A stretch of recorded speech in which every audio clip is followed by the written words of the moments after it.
guys, this is going to be a Turner style book review video.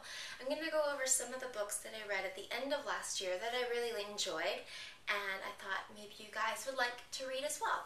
So I'm going to start off with the Game of Thrones series.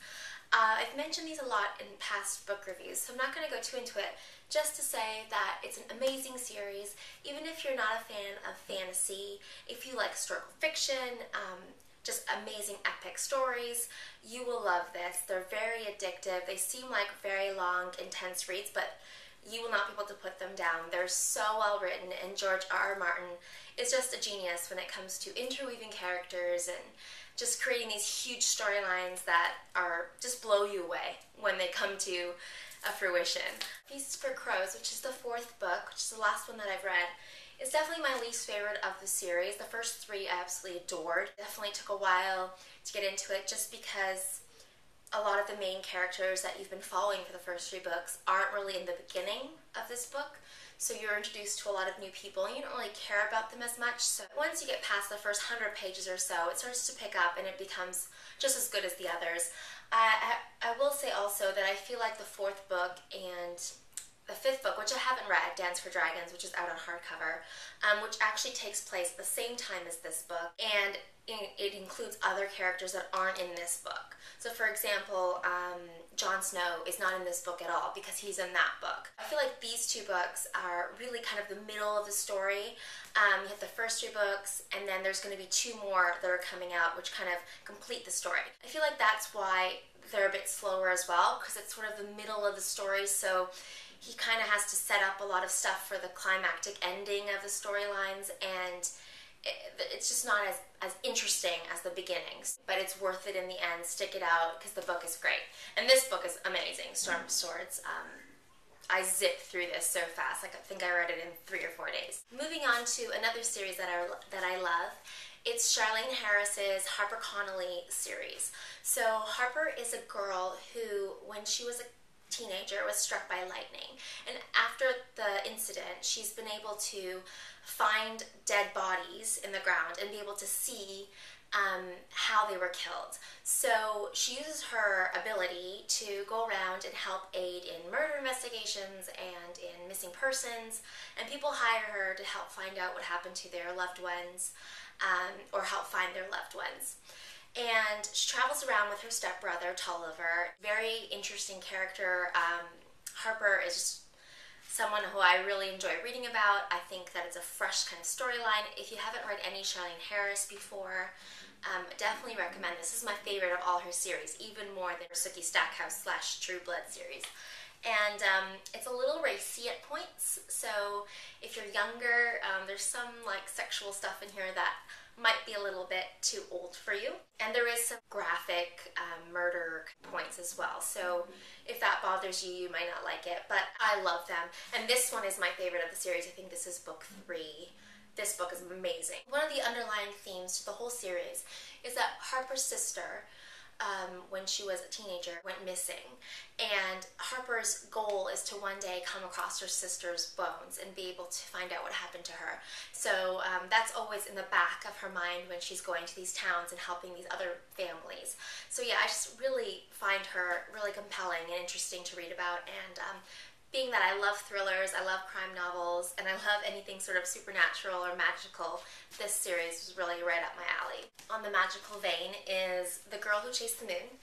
This is by Sarah Addison Allen, who I love as an author. She has a book called Garden Spells, which I've spoken about in my very first book review. This is a really beautiful, magical, lovely book. It's not horror related at all. It's a very girly book. It's about a girl who moves to a southern town in North Carolina and kind of discovers the history of her family. There are these mysterious things about the town, one of them being these lights that are seen in the night.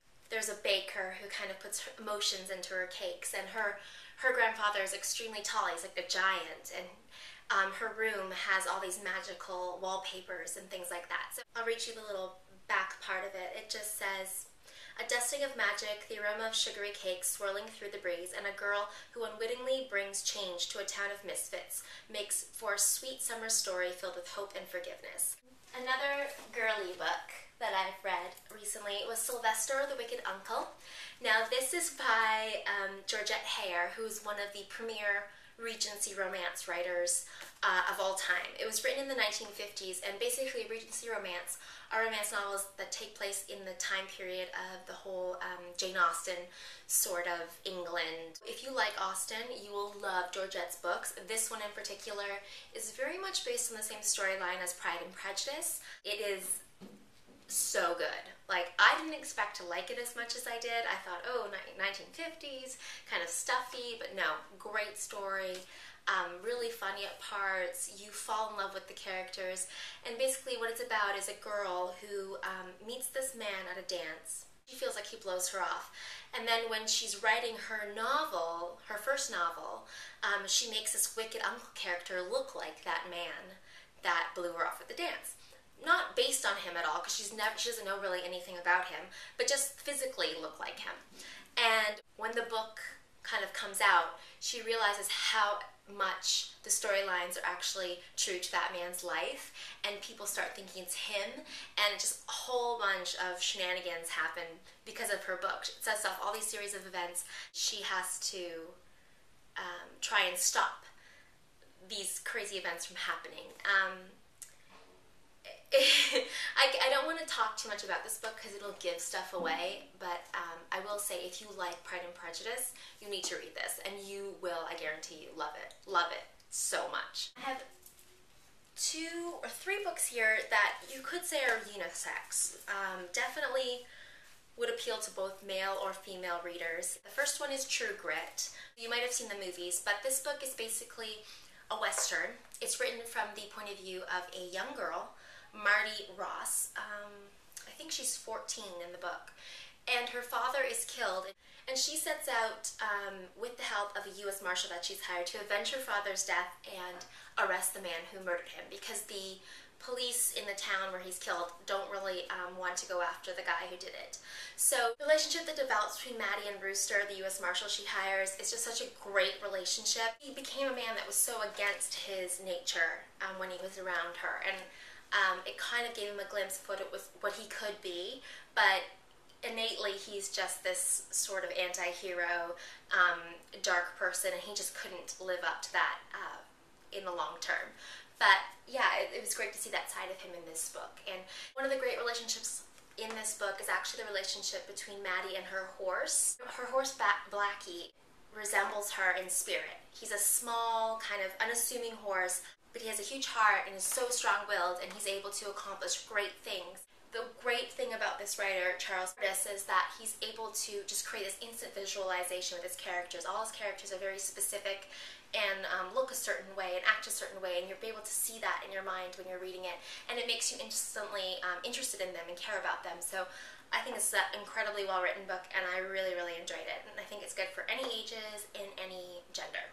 To One Good Dog. First, I didn't really like this book. It took me a while to get into it because the main character is this man named Adam March, who is not really likable in the beginning. He's a workaholic. All he cares about is status and money. And through a series of events, he loses his identity as a rich, powerful man because he loses his job, his money, his family. Because his whole life he spent trying to run away from the fact that he grew up sort of very much a poor person in the system. His sister kind of disappeared when he was young. His father was kind of a deadbeat. And he's always been trying to run from this past. And finally, when everything is taken away from him, he's left living in this like crappy little apartment, doing community service, being surrounded by down-and-out guys at this food kitchen. He just has to face who he is. And what helps him achieve that, what helps him kind of develop his real identity, is the adoption of a pit bull. Now, the pit bull grew up born into a dog fighting ring and was rescued by some people from animal services, and ended up escaping from the rescue car and living on the streets for a while. Eventually he was picked up and put into a pound and adopted by Adam for reasons that I'm not going to get into because it'll ruin the story. The two of them discover who they are together. And how the book is written is actually one chapter or a few chapters are from Adam's point of view, and then the other chapters are actually written from the view of the dog, which might be a little weird to understand, but you get into it, and his name is Chance. And Chance just wants to be free. He doesn't want to be owned by anyone. He doesn't want to be in the pound. He just wants to live on the street and be a free dog. And being owned by Adam is actually something he doesn't want. Even he learns to open up and attach himself to people and want to be a pet and want to be loved. Because for the longest time in the book, he is just fighting against that as well. So it's about two men sort of working through their issues, working through their demons to become the people that they were meant to be, or the dog that they were meant to be. And the book, it's a redemption story. The book is amazing. I found it very uplifting. I really enjoyed it. And lastly is the baseball codes. Now this is by Jason Turbow and Micheal Duca. This is really interesting if you're all interested in baseball. If you don't like baseball, skip ahead in the video, but it goes into all the kind of unwritten rules of baseball, why people are hit by pitches, when you should and shouldn't steal bases, why and how baseball players steal signs, how people cheat in baseball, all the things that basically for the longest time people in the baseball world would never talk about with reporters, and maybe you didn't even realize was going on behind the scenes. It's super interesting. In the middle it does get a little bit repetitive in some of the stories, but at the end it kind of picks up again with a lot of what goes on in the clubhouse. And if there's a fight that breaks out and like two players have black eyes, they will never talk about how they got their black eyes in the media. They will just pretend like it doesn't exist because it's nothing to do with kind of the outside world. It's to do within the club. It's very much this old school way of dealing with everything, and they have their own little fine system for their players. There's also a whole chapter on how players deal with road life and their wives and girls that they meet on the road. I think it's a great book if you have a father who's into baseball to give for Father's Day, because I guarantee you he will enjoy the stories. There's a lot of first-hand stories in here, a lot of player interviews. I liked it a lot, and I'm a pretty big baseball fan, but I'm not obsessive about baseball. The last two books I want to talk about I actually mentioned on my Tumblr, so if you follow my Tumblr, which is truenorthstyle.tumblr.com, you will have seen little posts on these, but the first one is called Dash and Lily's Book of Dares. This is the same people that wrote Nick Canor's Infinite Playlist, and the writers, Rachel Cohn and David Levithan, actually wrote this. Rachel wrote Lily's view and David wrote Dash's view, and they would actually write a chapter and then send it to the other person, and that person would write the next chapter and back and forth, just like it is in the book. What happens in the book is Lily and her brother put this Moleskine journal in the Strand bookstore, daring a boy to go on this quest. And Dash goes on the quest, and through the book follows these clues, and they exchange the journal back and forth, following these clues over Christmas break. And it takes you all around New York City. It takes you into two really great characters' lives, Dash and Lily, and it's just a real feel-good book. It's a great book to read over the holidays, the Christmas holidays, but you can read it at any time. If you liked Nick and Nora's Infinite Playlist of getting two sort of misfit characters together, you will love this book. And it is a young adult book again, so if you're an older reader, you might find it a little juvenile, but I really enjoyed it. And lastly, before I go to sleep, is an amazing thriller. It's by S.J. Watson, and this was his first book, and it's about a woman who every morning wakes up with no short-term memory. So she only remembers her life up until about 22 or 23. So when she wakes up, she thinks she's that age, and she looks over and she sees this man in the bed beside her, and he's kind of older, and she's like, why am I in bed with this older man? And then she looks in the mirror and she sees herself, and she's, I think in the book, 47, and is just shocked at her body, at the way she looks. There are notes on her bathroom mirror telling her who she is and that the man in the bed is her husband, and there's pictures of them to help her throughout the house. She ends up uncovering a diary through a phone call that she receives that tells her all these memories that she's discovered through going through this treatment with a doctor. Husband doesn't know about it. It's a secret from him, and the first thing in the journal that said is, do not tell your husband about this journal. And through it, she discovers that her husband is keeping certain things from her, and she doesn't know what's real and what's not real. She doesn't know if the memories she's remembering are true or not. She doesn't know who to trust. She remembers snippets of her past, and when they come to her, she's not even sure, why is this person not in my life anymore? Why is this memory so important to me? And also, she has no idea how she lost her memory. Her husband says it was from a car accident, but she feels like that's not right. And the whole book is basically going into her finally discovering the truth. And a lot of it is really crazy because you're not sure like who she should trust, if she should trust the doctor. It's insane. I had no idea what was going to happen in the end. I had some theories that I felt maybe this was what was going on, but what ended up happening blew my mind, and the ending is like insane. Like one of the best books I've ever read. I highly, highly recommend this. You will not want to put it down because you want to know what's real and what's not real, and really interesting concept for a book. That's the end of my book review for today.